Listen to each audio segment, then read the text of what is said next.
देखो क्वेश्चन है, आपके डाउट्स हैं 18B। Question number 7, to circles, ठीक है, B centre O and O dash are drawn to intersect each other at point A and B.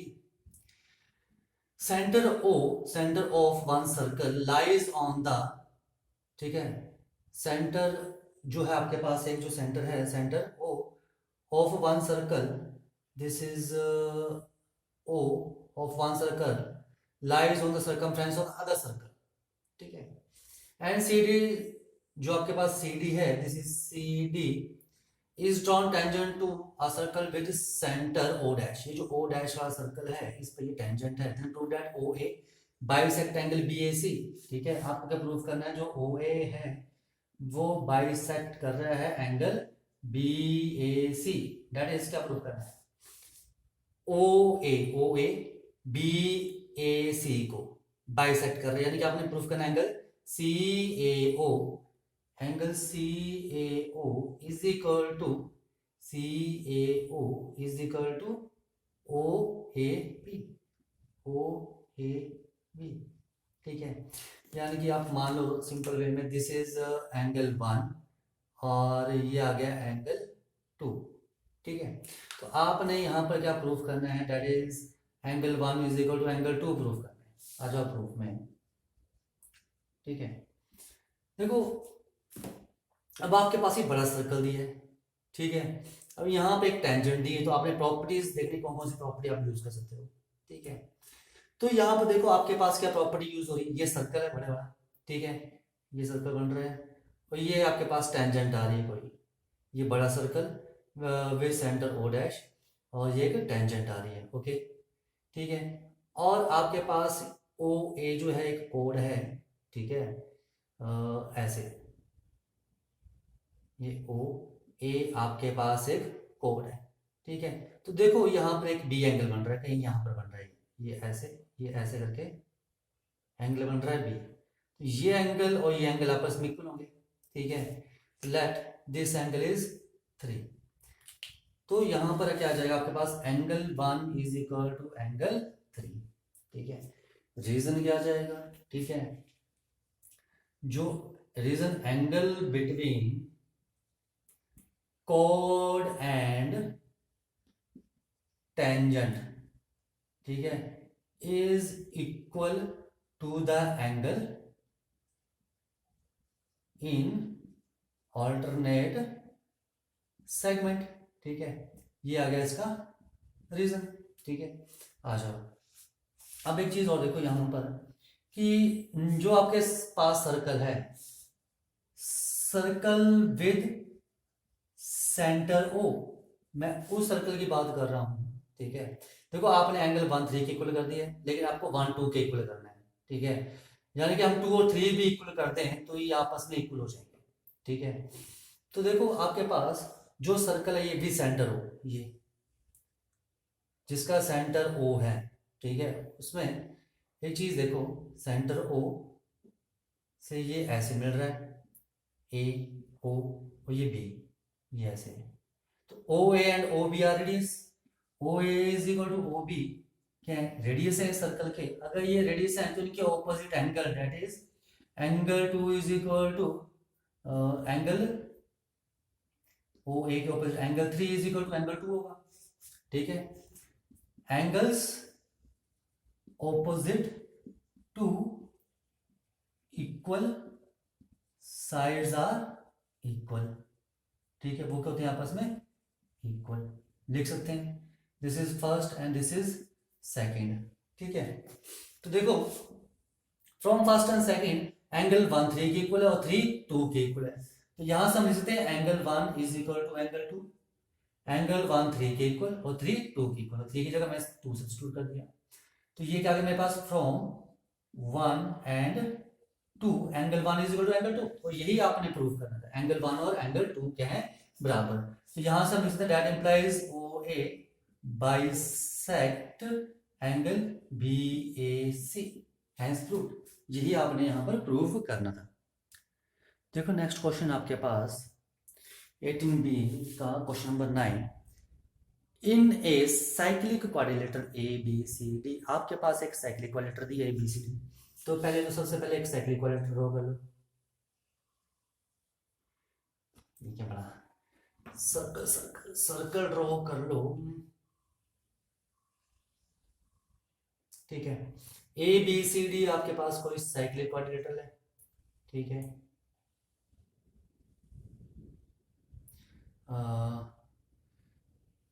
A B C D, A B cyclic quadrilateral. The diagonal A C bisect angle B C D. A C bisect angle B C D. A C जो है वो B C D को bisect कर रहा है। इसका मतलब आपके पास ये एंगल 1 और एंगल 2 क्या होंगे? That is angle 1 is equal to angle 2, ये आपस में इक्वल होंगे। इसका मतलब ये हुआ।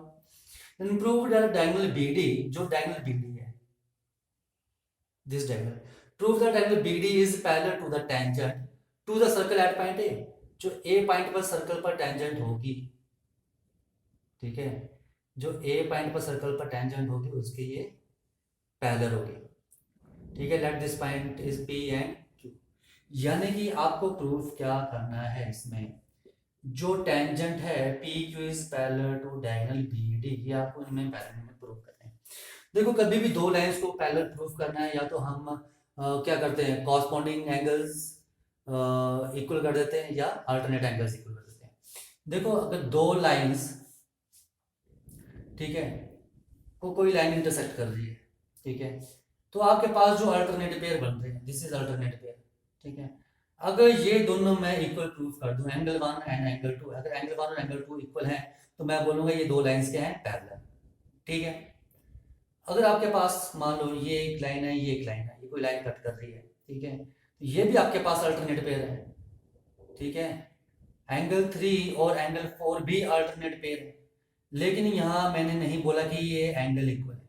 ठीक है, अगर ये एंगल इक्वल है तो इसका मतलब ये दो लाइंस पैरेलल होंगी। ठीक है, देखो एंगल तभी इक्वल होते हैं अल्टरनेट पेयर में। ठीक है, अल्टरनेट पेयर तो बनते हैं, वो इक्वल है या नहीं है वो बात की बात होती है। ठीक है, अगर अल्टरनेट पेयर इक्वल है तो हम क्या बोलेंगे, लाइंस पैरेलल है, क्योंकि जब लाइंस पैरेलल हो तभी अल्टरनेट पेयर इक्वल होते हैं, या आपके पास कॉरस्पॉन्डिंग पेयर इक्वल होते हैं। ठीक है, सॉरी, या फिर आपके पास कॉरस्पॉन्डिंग पेयर इक्वल होते हैं, वो तभी होते हैं जब लाइंस पैरेलल होती हैं। तो आपको इनमें से एक चीज प्रूव करनी पड़ेगी, या फिर अल्टरनेट कर दो या कॉरस्पॉन्डिंग पेयर इक्वल प्रूव कर दो। ठीक है, अब देखो अल्टरनेट पेयर करना है तो पी क्यू, तो देखो एक पी क्यू लाइन ऐसे बन रही है, बी डी लाइन ऐसे बन रही है, इनको कौन सी लाइन कट कर रही है? ठीक है, इनको एक ए बी लाइन कट कर रही है ऐसे। ठीक है, ए बी लाइन कट कर रही है, this is A point and this is B point. ठीक है, तो मैं अगर ये एंगल और ये एंगल, ठीक है, ये डी पॉइंट था, ठीक है, this is P point, this is Q, यानी क्यू ए बी, यानी कि यहां पर मैं कौन से दो एंगल को इक्वल कर दूं प्रूफ? ठीक है, ये एंगल, एंगल 3, ठीक है, यानी कि एंगल 3 और जो अल्टरनेट पेयर यहां बन रहा है यानी कि बी डी, यानी कि 4, यानी कि मैं एंगल 3 और एंगल 4 को इक्वल प्रूफ कर दूं तो ये अल्टरनेट पेयर है, अल्टरनेट पेयर है। ठीक है, और ये अगर इक्वल है अल्टरनेट पेयर, इसका मतलब ये दोनों लाइंस पैरेलल है, क्योंकि लाइंस पैरेलल हो तभी अल्टरनेट पेयर्स इक्वल होते हैं। ओके, तो मुझे ये एंगल्स इक्वल प्रूव करने हैं, तो अगर प्रूफ में ये आपके पास गिवन था, लिख लिया। नाउ प्रूफ, देखो एंगल 3 इज इक्वल टू, ये सर्कल है, ये कोई टेंजेंट एट पॉइंट है, ठीक है, और ये कोड है, तो ये एंगल, ठीक है, और ये देखो इस एंगल के इक्वल होगा, this is C point, this is B point, ये एंगल और ये एंगल, यानी कि एंगल 3 और एंगल 2 इक्वल होंगे। ठीक है, एंगल बिटवीन द कोड and the tangent is equal to the angle in the alternate segment. तो angle 3 is equal to angle 2 लिख सकता हूं, ये एंगल 3 एंगल 2 इक्वल है। ठीक है, reason, angle between tangent and chord is equal to the angle in alternate segment। ठीक है, लिख सकते हैं जी।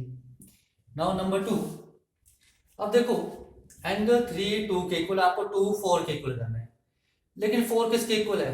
देखो एंगल 4 बन रहा है AD एक्स, और AD एक्स से एंगल 1 बन रहा है, और एंगल 1 एंगल 2 के इक्वल है। ठीक है, देखो यहां लिख दो angle 1 is equal to angle 4। ठीक है, angle in same angle of, या एंगल ऑफ सेम सेगमेंट के एंगल हैं। ठीक है, ये इसका रीजन आ जाएगा। देखो एंगल 1 किस से बन रहा है? एंगल 1 बन रहा है आपके पास AD एक्स, और AD एक्स से ही एंगल 4 बन रहा है। ओके, तो एंगल 1 और एंगल 4 इक्वल है, एंगल इन सेम सेगमेंट। ठीक है, देखो बट एंगल 1 किसके इक्वल है? ये देखो एंगल 1 एंगल 2 के इक्वल है, गिवन था।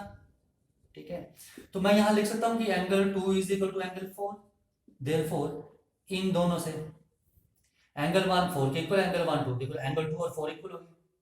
ठीक है, तो देखो एंगल 2 और 4 इक्वल है, तो ये जो फर्स्ट और सेकंड है, तो यहां से मैं लिखता हूं फ्रॉम फर्स्ट एंड सेकंड। ठीक है, एंगल 1 2 के इक्वल, 3 2 के इक्वल।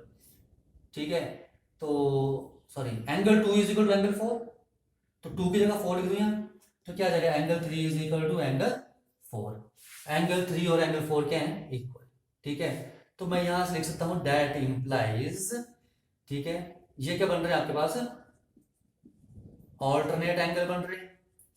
ऑल्टरनेट अगर एंगल बन रहे हैं, ठीक है, वो भी इक्वल, तो इसका मतलब कि वह line P Q is parallel to B D, hence proved. ये आपने इसमें प्रूव करना था। देखो नेक्स्ट क्वेश्चन आपके पास, question number 11, two circles intersect each other at point A and B. आपके पास दो सर्कल्स हैं। ठीक है, two circles intersect at point A and B point. ठीक है, a straight line P A Q, ये ए पॉइंट एक स्ट्रेट लाइन है ऐसे। ठीक है, this is P A Q, a straight line P A Q curves the circles at point P and Q, P और Q पर ही cut कर रही है। If the tangent at point P and Q intersect at point A, जो P point पर tangent है, ठीक है, ये जो आपके पास पी पॉइंट पर टेंजेंट है, ठीक है, और ये जो क्यू पॉइंट पर टेंजेंट है, ये इंटरसेक्ट कर रहे हैं एट पॉइंट टी। ठीक है, at point T, show that the points P B, P B point and Q and T, ये ज्वाइन कर लिया, join P B and B Q. ये कौन साइक्लिक है? P B Q T. देखो ये कौन साइक्लिक क्या होते हैं? कौन साइक्लिक पॉइंट्स का मतलब होता है कि वो पॉइंट, चारों के चारों पॉइंट क्या है? वो सर्कल पर ही हैं, यानी सर्कल की सरकमफ्रेंस पर हैं। ठीक है, अगर ये आपके पास कोई सर्कल है, तो एक पॉइंट, ये दो, ये तीन, चार, ये कौन साइक्लिक है? क्योंकि ये एक ही सर्कल पर है। ठीक है, अब कौन साइक्लिक प्रूफ करने के लिए हम क्या करेंगे? देखो चार पॉइंट अगर सर्कल पर हो, तो उनको ज्वाइन करने पर आपके पास एक क्वाड्रेटर बनती है, इसको हम साइक्लिक क्वाड्रिलेटर बोलते हैं। और साइक्लिक क्वाड्रिलेटर के ऑपोजिट एंगल का सम क्या होता है? 180 डिग्री। तो हमें ऑपोजिट एंगल का जो सम है वो 180 डिग्री प्रूफ करना है। ठीक है, या फिर P प्लस क्यू एंगल क्या करूं? 180, या T प्लस B क्या कर दूं? 180 प्रूफ कर दूं, तो ये मेरे पास प्रूफ हो जाएगा। ठीक है, देखो ज्वाइन ए भी, मैं A और B को ज्वाइन कर रहा हूं। ठीक है, ये आ गया एंगल 1, ये angle 2, and this angle is 3। ये एंगल मैंने 4 ले लिया, और ये एंगल मेरे पास आ गया 5। अब देखो प्रूफ में angle 2 is equal to angle 4, ये सर्कल ले रहा हूं जिस, ठीक है, ये टेंजेंट जो है at point P and this is T, और ये आपके पास एक कोड है ऐसे, ये देखो ये कोड है, ये ऐसे कोड बन रही है जो कि एंगल 2 बन रहा है, और ये देखो ये अल्टरनेट, ये आपके पास अल्टरनेट सेगमेंट में एंगल बन रहा है, ये एंगल बी पॉइंट पर, तो एंगल 2 और एंगल 4 इक्वल। ठीक है, वैसे ही similarly angle 3 and angle 5 are equal. देखो एंगल 3 और एंगल 5 के लिए आपके पास क्या है? ये आपके पास ऐसे कट कर रही है, ये लाइन ऐसे है।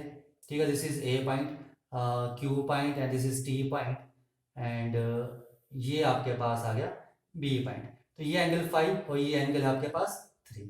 तो देखो angle between the tangent and the कोड is equal to the angle in the alternate segment. Alternate segment कैसे बनता है, जो कोड है उसी से जो पॉइंट से मिला के हम मिलता है, ठीक है। तो टेंजेंट और इसके बीच में एंगल है, ठीक है, तो इसलिए हमने ये इक्वल लिख लिया। तो देखो रीजन यहां लिख लो, angle between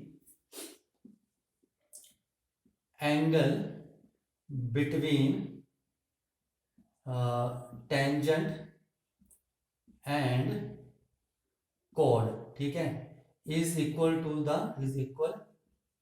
the angle in alternate segment. वो किसके इक्वल होगा, अल्टरनेट सेगमेंट के इक्वल होगा, ठीक है। अब देखो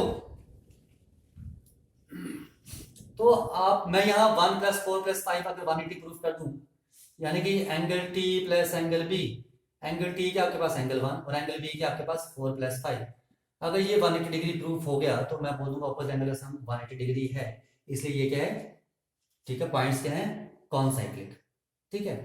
तो देखो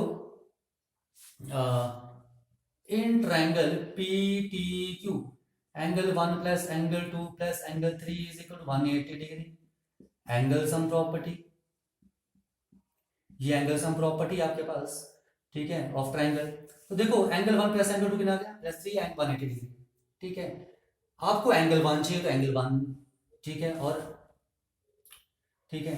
तो देखो एंगल 2 + एंगल 3 किसके इक्वल आ गया, 180 डिग्री माइनस एंगल 1, ठीक है। यहां देखो इन दोनों को अगर ऐड कर दूं मैं, this is first and this is second, ठीक है, इसको नंबर दे दो third, adding first and second we get angle 2 + angle 3 is equal to angle 4 + angle 5। अब देखो एंगल 2 + एंगल 3 एंगल 4 + 5 लिख दूं, रिलेशन बन जाएगी, दिस इज 4। तो फ्रॉम थर्ड एंड फोर्थ, ठीक है, एंगल 2 + 3 की जगह, या छोड़ो इसको, यहां पर इसको नंबर 3 रहने दो, ठीक है। देखो एंड यहां पर कर दो from third and fourth, angle 2 + angle 3 किसके, एंगल 4 + एंगल 5, तो angle 1 + angle 4 + angle 5 is equal to 180 लिख सकता हूं, ठीक है। और एंगल 1 क्या आपके पास, P T Q, angle P T Q plus 4 + 5, 4 + 5 P B Q, angle P B Q is equal to क्या आ गया, 180 डिग्री, ठीक है। तो यहां से बोल दूंगा मैं, क्या बोलूंगा यहां से, ये पॉइंट्स क्या है, पी बी क्यू टी, क्या आ गया आपके पास, आर साइक्लिक, ये क्या है आपके पास, साइक्लिक। अगर ये साइक्लिक आ गया तो मैं यहां से क्या बोल दूंगा, hence P, B, Q, T are concyclic, ये क्या है आपके पास, कॉन्साइक्लिक, हेंस प्रूव, यही आपने प्रूफ करना था, ठीक है, कॉन्साइक्लिक, ठीक है। देखो नेक्स्ट आपके पास क्वेश्चन नंबर, ठीक है, कॉन्साइक पॉइंट्स के आपके पास कॉन्साइक्लिक, ठीक है। तो ये क्वेश्चन हो गया। देखो नेक्स्ट आपके पास question number 15, circles with centre P and Q, two circles P centre के पी और क्यू हैं, intersect at point A and B, जो ए और बी पॉइंट पे इंटरसेक्ट कर रहे हैं as shown in the figure, CBD is a line, CBD is a line segment and EBM is tangent to a circle with center Q, जिसका centre क्या है Q, at point B. If the circles are congruent, circles congruent है, congruent circles का मतलब होता है कि दोनों सर्कल एक जैसे हैं, मीन्स कि दोनों सर्कल का रेडियस क्या है, इक्वल, ठीक है। अगर एक 3 सेंटीमीटर रेडियस का सर्कल, दूसरा भी 3 सेंटीमीटर रेडियस का सर्कल होगा, उसको हम बोलते हैं congruent circles. Now show that, यानी कि आपने क्या करना है, proof, to proof CE is equal to BD, CE और BD इक्वल करने हैं। देखो जो CE के सामने एंगल है, कॉन्ग्रुएंट, देखो दो सर्कल है, एक कॉन्ग्रुएंट का मतलब जो आपके पास कि सेम सर्कल, ये सेम सर्कल बोलो, या दो सर्कल हैं जिनका रेडियस सेम है, तो बात तो एक ही हुई, ठीक है। तो सब कुछ मेजरमेंट की होगी दोनों सर्कल में इक्वल, ठीक है, चाहे दो सर्कल कर लो चाहे एक सर्कल कर लो, ठीक है। देखो अगर आपके पास ये दो सर्कल हैं, ये कॉन्ग्रुएंट सर्कल है, तो यहाँ पर अगर इनकी ये जो ए बी कोड मान लो ये आपके पास है आर एस कोड और ये है यू वी कोड। अगर आर एस कोड और यू वी कोड की लेंथ इक्वल है, ठीक है, अगर इनकी कोड की लेंथ इक्वल है तो ये जो एंगल बनाएंगे अपने सामने, ठीक है, वो भी क्या होगा, इक्वल होगा। ठीक है, जैसे कि अब कॉन्ग्रुएंट सर्कल है तो एक ही सर्कल में हुआ, ये कोड और ये कोड इक्वल है। ठीक है, तो दोनों कोड क्या करेंगे, कहीं भी एंगल, जब जब भी ये एंगल बनाएंगे, मान लो ये कहीं भी एंगल बना रही है दो कोड, ठीक है, ये जो दो कोड्स एंगल बना रही है, ठीक है, तो ये आपस में क्या होंगे, इक्वल, अगर कोड्स की लेंथ इक्वल है तो। ठीक है, एक और ये आ गई, एक और ये आ गई। ठीक है, अगर कोड्स की लेंथ इक्वल है तो ये जो कोड्स एंगल बनाती हैं जहां पर भी हैं वो भी आपस में क्या होते हैं, इक्वल। तो मुझे इनके एक ऑपोजिट एंगल्स इक्वल करने, तो देखो बीडी के ऑपोजिट एंगल तो बन नहीं रहे, तो बीडी के तो ज्वाइन कर लो इसको, ज्वाइन एडी। ठीक है, ज्वाइन एडी, एडी को ज्वाइन कर, ठीक है, एंड ए बी और एंड ए बी, और ए बी को आपने ज्वाइन कर लिया। ठीक है, तो देखो कौन सी आर्क है, सीई, सीई, सीई के सामने क्या है, ये एंगल 1। ठीक है, और बीडी, बीडी के सामने क्या है, ये एंगल 2। यानी कि आपको क्या प्रूफ करना है, एंगल 1 और एंगल 2 के हैं आपस में इक्वल। ओके, आ जाओ, ये देखो मैंने ये एंगल ले लिया 3। ओके, ठीक है, कौन सा angle, angle 3 is equal to angle 2। देखो ये सर्कल है, ये टेंजेंट है, ठीक है, बी पॉइंट पर, ये आपके पास ए पॉइंट है और ये डी पॉइंट है, तो ये एंगल और ये एंगल इक्वल होंगे। ठीक है, एंगल बिटवीन द कोड and the tangent is equal to the angle in the alternate segment, लिख सकते हैं। ठीक है, तो देखो एंगल बिटवीन कोड एंड टेंजेंट, ठीक है, is equal to angle in alternate segment. वो किसके इक्वल होगा, अल्टरनेट सेगमेंट के इक्वल होगा। ठीक है, angle in alternate segment, angle 3 2 के इक्वल आ गया, और angle 3 is equal to angle 1, vertically opposite angles है ये। ठीक है, अगर vertical opposite angles equal from this first and second, from first and second left hand side equal and right hand side are equal, angle 1 is equal to angle 2। ठीक है, तो angle 1 के opposite क्या साइड है, CE, और angle 2 के opposite क्या है साइड आपके पास, बी डी, हेंस प्रूव्ड। ठीक है, sides opposite to equal, angles are equal. ठीक है, देखो आपके पास, ठीक है, क्या होता है, मैं आपको रीजन दे चुका हूं, सेम सर्कल में आपके पास, कॉन्ग्रुएंट सर्कल का मतलब है कॉन्ग्रुएंट सर्कल से, और एक सर्कल में ही ले लो, बात एक ही है। कॉन्ग्रुएंट सर्कल मतलब दोनों सर्कल क्या है, सेम। ठीक है, तो since in the same circle, in the same circle और कॉन्ग्रुएंट सर्कल्स, ठीक है, if angles are equal, if angles are equal, तो आपके पास क्या रहेगा रीजन, द कोड, रीजन लिख रहा हूं मैं इसका, the chords opposite to them are equal. ठीक है, अगर आपके पास कॉन्ग्रुएंट सर्कल है, सेम सर्कल है, ठीक है, अगर उनमें जो एंगल्स हैं, ठीक है, इक्वल हैं, तो उनके जो ऑपोजिट साइड्स होंगी, ठीक है, या कोर्स होंगी, वो भी क्या होंगी, इक्वल इन लेंथ होंगी।